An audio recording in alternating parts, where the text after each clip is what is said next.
Hey friends. All right, we're going to read this story for a read aloud today. It's called Me and My Dragon.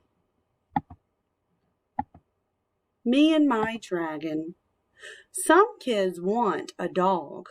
Others would like a cat. I want a dragon. But not a big dragon. A big dragon wouldn't fit in my house. I wouldn't want a three-headed dragon either. It might not get along with itself. I'd choose a fire-breathing dragon. Before I brought him home, I'd take him for a checkup. I'd hold his hand and tell him he was a brave little dragon. I'd make sure the doctor gave him a couple of lollipops. On the way home, he could sit with me if Mom and Dad don't mind. I'd give him a name, a place to stay, and some toys to play with. When I thought he was ready, I would teach him to fly. I'd get him a collar and a leash, then I'd take him for a walk every day. If he was a naughty dragon, I might have to send him to school. After he learned to behave, I could take him camping in the summer.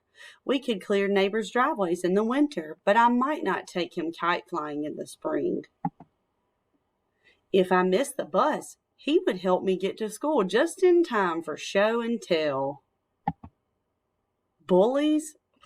If you have a dragon, you don't need to worry about bullies. You don't need to worry about Brussels sprouts either. Dragons love them. But don't give them broccoli. It gives them gas. And you don't want a fire-breathing dragon with gas. Ugh. Every night I'd give my dragon a bath. Bath time would be so fun. Sometimes. I would pick out books that wouldn't give him nightmares and read to him until he got sleepy. I'd tuck him in and say goodnight, then we'd fall asleep, just me and my dragon. The end. Bye guys, that was cute.